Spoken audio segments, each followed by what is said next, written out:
Did you know that this plant right here was so effective as birth control that the Romans harvested it to extinction?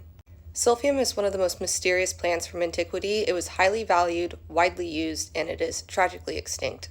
But its most famous and controversial use was as birth control.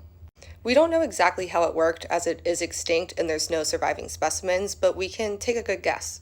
Ancient texts are surprisingly consistent when it comes to silphium's contraceptive properties. Pliny the Elder mentions it in Natural History as something that stimulates menstruation.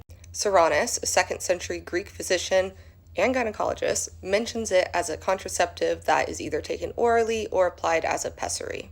And finally, Dioscrides mentions it as something that can remove growths from the uterus, which is code word for induced miscarriage. Its effect was likely hormonal or toxic to the embryo, much like other plants such as Queen Anne's lace and rue. So we can guess that silphium likely induced contractions, mimicked estrogen, or disrupted implantation, but with no surviving specimens, we can really only theorize. But what was silphium actually? It was a large fennel-like plant that only grew outside the city of Cyrene, which is in modern-day Libya.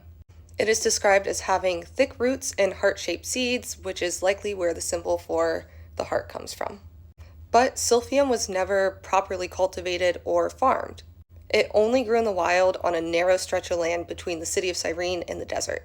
According to our friend Pliny, farmers tried several times to transplant it elsewhere, but without success. And finally, when the Greeks and Romans tried to control its harvesting, it only accelerated its extinction.